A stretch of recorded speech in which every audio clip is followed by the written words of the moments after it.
always want to make, like I always want to do stuff that when we're doing stuff from music that fits the makes it reminds you of the, who's this guy? Let's dive into the amazing story of Eminem and 50 Cent's friendship, starting with their lives before they met. After 50 Cent survived being shot 9 times in 2000, no label wanted to sign 50 because he didn't have the best reputation, especially when you release a song like How to Rob, where you threaten a lot of people in the music industry with robbery. But that'd be a waste of time. Probably have to clap him running tours tonight. Nobody would want to work with you. On top of that, you already had beef with Ja Rule. The truth of the matter is that in 1999, Ja Rule was robbed at gunpoint in Queens, New York by one of 50 Cent's supposed affiliates. After this, they had a run-in at a club at which Ja Rule was allegedly hostile. But Ja denies seeing the group there, leading to what was probably a simple misunderstanding. Soon after this, 50 Cent released his diss track of Ja Rule, Life's on the Line.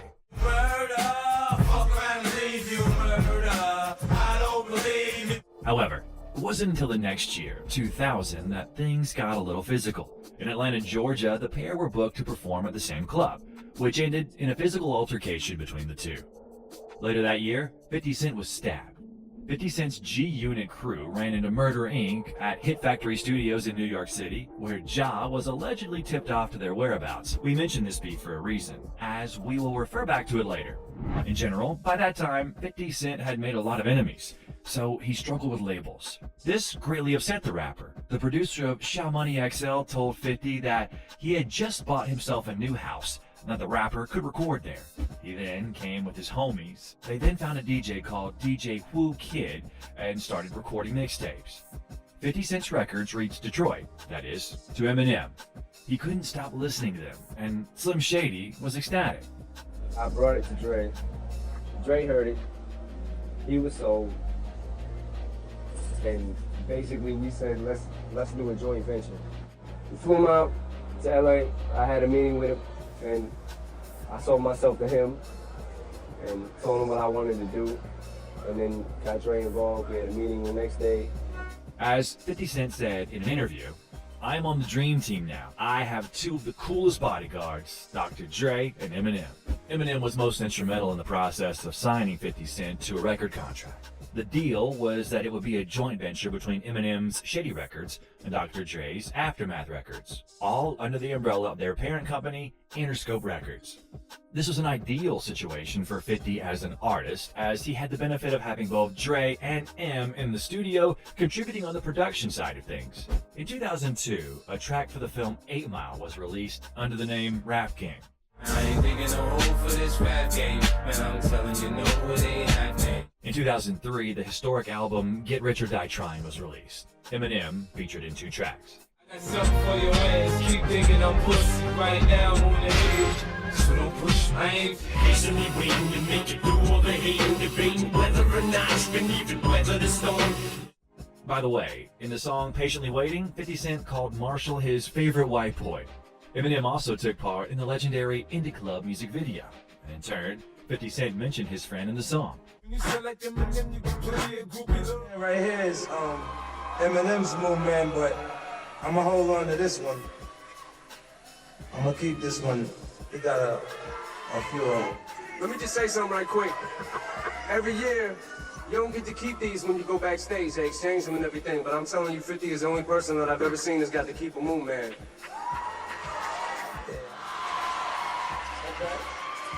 What's up, 50? 50 told me if I win an award, he wants to come out here and hold this for me so he gets used to what Moon Men feel like and how heavy they are, because he's probably going to get a lot of them. The guys began to perform together, which caused their friendship to only grow stronger.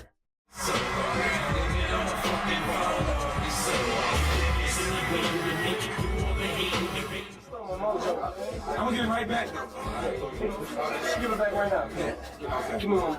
At that time, the feud between Ja Rule and 50 Cent was in full swing, but Ja had a new opponent, Eminem. The reason for this was that Ja was mad at him for signing a contract with 50.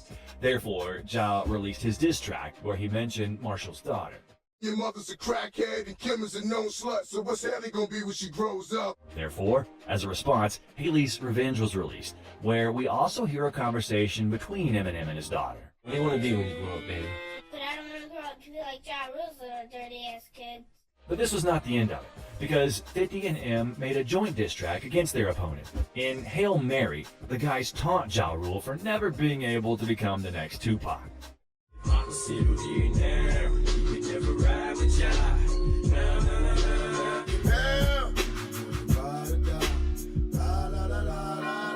In 2006, these friends released what was perhaps their main joint hit, called You Don't Know. You know, it feels like that whenever we see each other again. You know what I'm saying? If we don't see each other for 3 months, and then, you know, then we do see each other, it's like the same. From 2002 to 2008, Eminem struggled greatly from his drug addiction. Ow! Ow! Ow!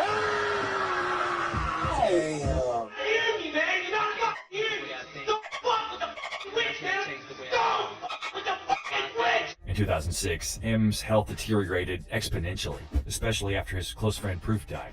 As Marshall himself says, it was a perfect reason to get high again. Sometimes he just laid in bed and cried. And in 2006, Marshall gained a lot of weight. During the peak of that period, weighed 230 pounds at 5'8". Check out just how high Eminem was in an interview where 50 Cent took part. Em, this is for you. You ready? Yeah. Now, shorty, she in the club. She dancing for dollars. She got a thing from the Gucci, the Fendi, the Prada. 50 Cent had to save the interview. I actually need him to make my music. So Me and 50 had 3 songs together. There's 3 songs together, and we have, like, we're all over the album, all over. which means you need But it. so is... In one of the recent interviews, Eminem said the following: I remember things started getting really, really bad when me, 50, and G-Unit did BET's 106th and Park. We performed You Don't Know on the show, and then we did an interview afterward. That's when the wheels started coming off. One of the hosts was talking to me and I could not understand a word she was saying. 50 had to cover for me and answer every question. Back to the addiction problem. One of the doctors he knew prescribed the rapper other pills. One pill and had a great mood for the entire day. After the children went to bed, he drank one, but of course, that was not enough for M, and he took another one. But also that wasn't enough. Half an hour later, he felt sick and managed to get to the bathroom where he dialed an ambulance while lying on the floor. The doctors who arrived diagnosed him with an overdose of methadone. Had I got to the hospital about 2 hours later, I would have died. A week after he was checked out of the hospital, he started taking drugs again because he couldn't sleep. A month after the overdose, he was predicted to have a relapse and a subsequent death. In that terrible month, he woke up every morning thinking that his time was running out. Walking around my house and thinking every single day, like, I'm gonna fucking die. After Eminem finished rehab, he released the album Relapse, which featured 50 Cent in a collaborative song titled Crack a Bottle. So crack a bottle, let your body waddle. Don't act like a sloppy model, you just hit the ladder. According to 50 Cent, Eminem planned to drop Relapse 2, but changed his mind. Look at it, you go. Creatively, what he's deciding to put out. Like, we had a whole nother album when he did Relapse. He didn't like the response, so he didn't even put out the whole Relapse too. Damn. One of the songs that could have been on this album is called Is This Love? Go to help, are you in TLL? I'm coming, straight coming with my gunning. And in 2012, yet another combo of these two was released.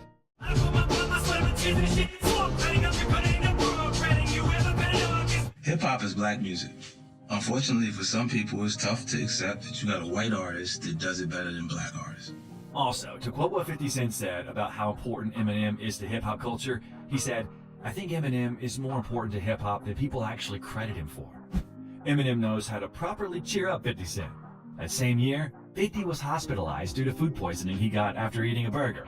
He felt terrible. Here's what 50 Cent said, recalling Eminem's call. I'm in a dead serious moment. Like, damn, I don't believe this is happening right now. Eminem goes, yo, Fifth, if you were shot 9 times, if you die over a burger, this ain't gonna go right. People ain't gonna be feeling this.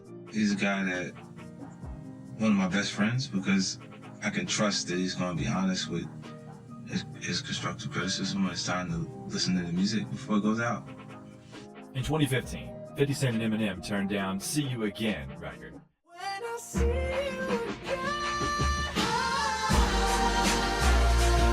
50 Cent revealed that he and Eminem were offered See You Again, which went on to feature Wiz Khalifa and Charlie Puth, but had to turn down the Furious 7 record because of Eminem's involvement with the Southpaw soundtrack. At the time, we had to make a decision between doing that and the song for Fast and Furious, and that record was a huge success for Wiz Khalifa and them. We decided to do Southpaw because he was invested in the project, 50 Cent said. After Eminem's diss on Trump, He's gonna get rid of all immigrants. He's gonna build that thing up taller than this. 50 Cent posted on Instagram saying, "Still number one, love you, Em, you my friend for life." In 2018, M's beef against MGK was the loudest in hip-hop. I'm called Kamikaze, so that means to kill him. Already fucked one rapper girl this week, don't maybe call Kim. Kelly, they'll be putting your name next to time, next to benzene and fly, motherfucker, like the last motherfucker saying alien. After releasing Eminem's reply, 50 Cent naturally backed his close friend. Man, do you see this shit? Think about it. The biggest hip-hop song on YouTube. Now everybody gotta take an L because of MGK. What the f? We didn't have anything to do with this shit. Damn, how many times y'all was playing that shit? LOL, get the strap, wrote 50 on Instagram. If anybody's thinking of doing that type of competition with Eminem, they should stop right away because it's not going to turn out good. No. In 2019, the guys released a track together with Ed Sheeran. Not time to call it a day. I wanna crack on and I wanna be paid, but it's about time. In 2020, Eminem supported rapper 50 Cent on the Hollywood Walk of Fame star ceremony, where he gave an emotional speech. And he's also helped me through a lot of hard times in my own life, and he's always been there when I need him.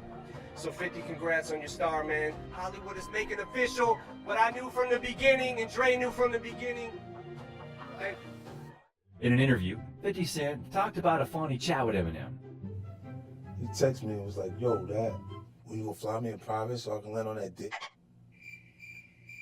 Nigga, what the fuck is wrong with you? That you said a line up you're supposed to say it made it sound cool.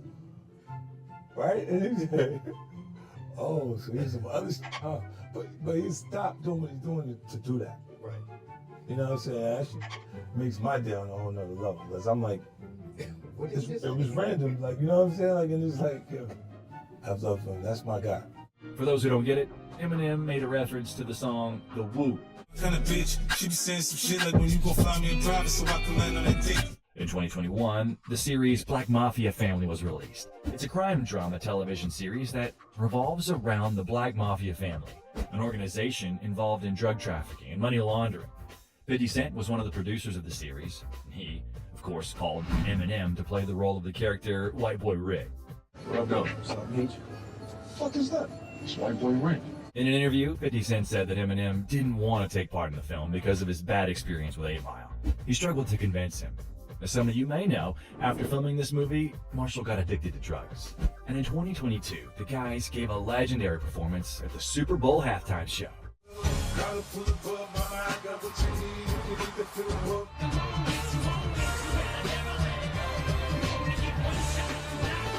This performance caused a lot of controversy after Snoop Dogg went on Drink Champs. I hit the homie. The big homie, Jay-Z, right? The white guy called for 50 Cent. Eminem called directly. And he said, That's his guy. He said, I can't do it if I can't bring 50 up. But that's his guy. 50 Cent commented on this on his Instagram saying, why would he have to say that should be the question? Nor your big homie is running around trying to look like a painter. A shot at Hove's John Michael Basquiat-esque hairstyle. In a follow-up post, 50 Cent also wondered why Jay-Z referred to Eminem as a white guy rather than a title that more accurately represents his status in hip-hop culture. Why did he say the white boy? Why didn't he say the biggest rap artist in the world? M is looking at the entire legacy. Yeah. The whole thing, like with M, Dre, and myself. I'm a shady after that. But Jay-Z and them was putting it together.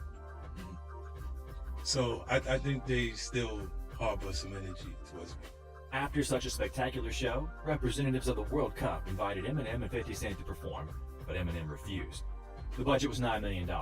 Eminem would get $8 million, while 50 would get $1 million. In the same interview, he gave us good news. I'm gonna bring his 8 Mile to television. Does he know that? Yes. Okay, just checking. How far along in the process are you guys of that? We're in motion. Like, I love him. That's my boy. Like, I'm putting him right behind my grandmother. Wow. Damn, is your guy. Yeah, because he did the most for me. This is an example of a true friendship that will touch anyone and everyone's hearts. The next video I recommend you to watch is about how 50 Cent bullies his enemies and celebrities. Thanks everyone for watching. See you soon.